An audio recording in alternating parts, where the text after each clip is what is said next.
स्वागत है आपका अपने YouTube channel maths with Ashish sir में। आज हम कक्षा 9वीं के जो गणित है अध्याय 2 बहुपद और जिसकी प्रश्नावली है 2.2, जिसका पहला प्रश्न हमने कर लिया है।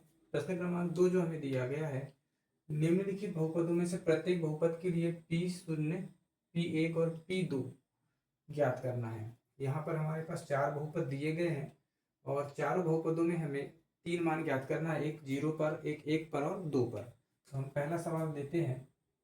पहला सवाल जो कि हमें दिया है, पी वाई बराबर वाई का वर्ग ऋण वाई धन 1। तो यहाँ पर हमें 3 मान ज्ञात करने हैं। एक हमें यहाँ पर हम ले लेते हैं पहले y बराबर क्या लेंगे, देखो 0 है ना, तो y बराबर हम 0 ले लेते हैं। तो यहाँ पर ये हो जाएगा p,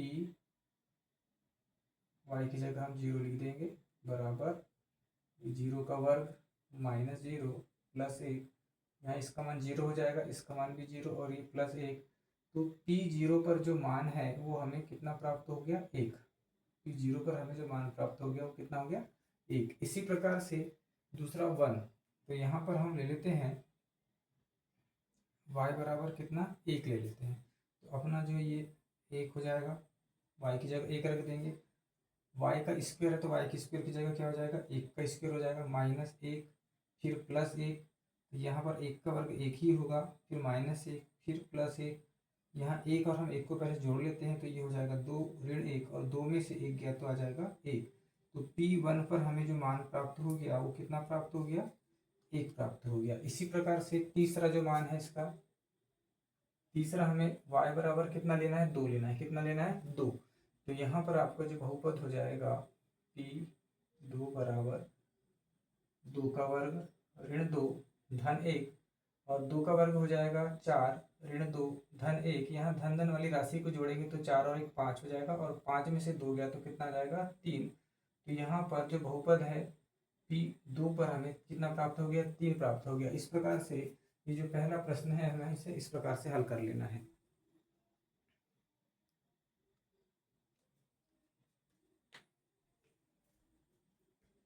इसी प्रकार से इसका दूसरा सवाल हल करते हैं।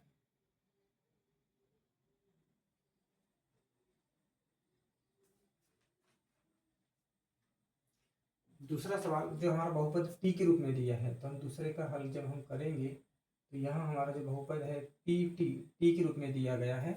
तो यहाँ दिया है 2 धन t धन 2t का वर्ग ऋण t का क्यूब। तो यहाँ पर हम पहली स्थिति में t बराबर क्या लेंगे, 0 लेंगे। क्या लेंगे, 0। तो यहाँ पर t के स्थान पर हम 0 रख देते हैं, बराबर 2 धन t के स्थान पर फिर 0 आ जाएगा। फिर यहाँ पर हो जाएगा 2 t के स्थान पर 0 और यहाँ 0 पर 3 की घात। तो ये हो गया आपका 2 धन 0, यहाँ पर इसका मान 0 हो जाएगा, इसका मान भी क्या हो जाएगा, 0।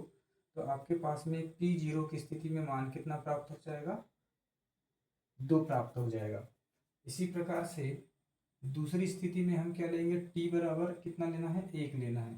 तो t बराबर 1 ले लेते हैं। तो यहाँ पर t के स्थान पर हम लिख लेंगे 1, फिर ये हो गया 2 धन t के स्थान पर फिर 1 आ जाएगा, फिर 2 यहाँ पर 1 का वर्ग ऋण यहाँ 1 का क्यूब हो जाएगा। तो ये हो गया 2 धन 1, 2 1 का वर्ग 1 ही होगा और 1 का क्यूब भी 1 ही होगा। तो ये हो गया आपका 2 धन 1 और यहाँ 2 का हम 1 में गुणा करेंगे तो 2 एकम 2 फिर ऋण 1। तो यहाँ पर देखेंगे आप 2 4 और 1 5 और 5 में से 1 घटा दोगे आप तो कितना प्राप्त हो जाएगा आपको, 2 में से 1 घटा दोगे तो 4। तो इस प्रकार से यहाँ पर इसका मान हमें कितना प्राप्त हो जाएगा, 4 प्राप्त हो जाएगा। इसी प्रकार से तीसरी स्थिति में मान निकाल देते हैं। तो p यहाँ पर हम क्या रखेंगे, t बराबर कितना रखना है, 2। तो ये हो गया p2 बराबर 2 धन t के स्थान पर यहाँ 2 रख देंगे, फिर उसके बाद में 2 फिर t का वर्ग है यानी 2 का वर्ग हो जाएगा और यहाँ 2 पर कितने की घात आ जाएगी, 3 की घात आ जाएगी। तो ये हो गया आपका 2 धन 2 2 और 2 का वर्ग हो गया 4 और 2 का क्यूब हो गया 8। तो ये हो गया 2 धन 2 4 दूनी ये हो गया 8 माइनस 8, प्लस वाली राशियों को जोड़ ले 8 10 और 2 12 और 12 में से 8 गया तो कितना आ जाएगा, 4। तो यहाँ P2 का मान हमें कितना प्राप्त हो जाएगा, 4 प्राप्त हो जाएगा। तो इस प्रकार से इसका हम दूसरा सवाल हल कर लेते हैं।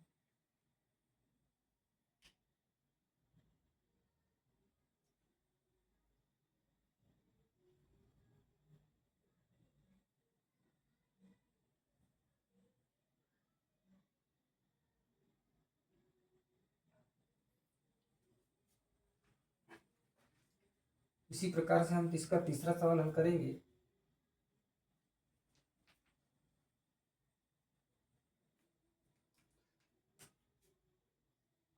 तीसरा दिया गया है पी एक्स बराबर एक्स पर 3 की घात। तो यहाँ पर बहुपद हमारा एक्स के रूप में है, तो पहली स्थिति में एक्स बराबर हम क्या ले लेंगे, 0 ले लेते हैं। तो यहाँ पर हो गया 0, यहाँ पर 0 पर 3 की घात आ जाएगी, अर्थात पी 0 बराबर जो है हमें कितना प्राप्त हो जाएगा, 0 प्राप्त हो जाएगा। इसी प्रकार से दूसरी स्थिति में हम x बराबर कितना ले लेंगे, 1 ले लेंगे। तो यहाँ पर x की जगह 1 आ जाएगा और x का यहाँ पर मान हम 1 रखेंगे, 1 का क्यूब 1 ही होता है, अर्थात P1 पर भी मान कितना प्राप्त हो जाएगा, 1 प्राप्त हो जाएगा। और इसी तरह से हम तीसरा मान x बराबर कितना लेंगे, 2 ले लेते हैं। x बराबर कितना, 2। तो यहाँ पर P x के स्थान पर 2 रख देंगे और 2 का क्यूब, तो 2 का क्यूब कितना हो जाएगा, 8। 2 का क्यूब कितना हो जाएगा, 8। इस प्रकार से यहाँ पर हम पी एक्स बराबर एक्स का जो क्यूब दिया गया इसके तीनों हल हम प्राप्त कर लेंगे।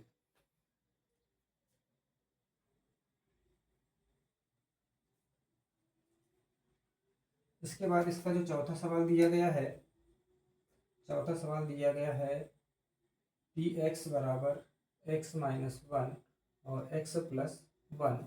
तो यहाँ पर बहुपद हमारा x के रूप में है, इसे हम हल करके इस प्रकार से भी लिख सकते हैं, एक्स का स्क्वायर माइनस 1। और यहाँ पर आपका बहुपद पी एक्स बराबर बन जाएगा x का वर्ग ऋण, बहुपद x के रूप में है, अर्थात आपको पहली स्थिति में x बराबर 0 लेना है। तो यहाँ x के स्थान पर आप 0 रख देंगे, यहाँ पर 0 का वर्ग ऋण 1 और यानी 0 माइनस 1, तो ये हो गया आपका -1। पी 0 पर आपका जो मान प्राप्त हो जाएगा वो कितना प्राप्त हो जाएगा, -1। दूसरी स्थिति में आपके पास में 1 यानी x बराबर आपको कितना रखना है, 1 रखना है।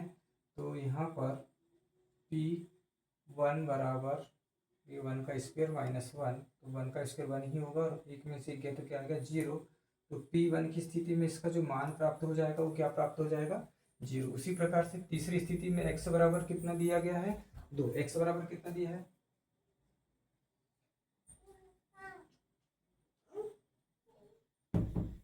x बराबर कितना दिया गया है,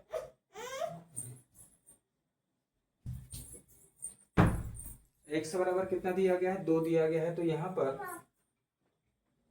यहाँ 2 रख देंगे, ये हो गया 2 का वर्ग ऋण 1, 2 का वर्ग 4 ऋण 1 और 4 में से गया तो 3। तो यहाँ P2 की स्थिति में जो मान है वो कितना प्राप्त हो जाएगा, 3 प्राप्त हो जाएगा। इस प्रकार से इस प्रश्न क्रमांक 4 के जो चारों बहुपद हैं उसमें अपन 3 हल प्राप्त कर लेंगे। वीडियो पसंद आए तो वीडियो को लाइक शेयर सब्सक्राइब करें।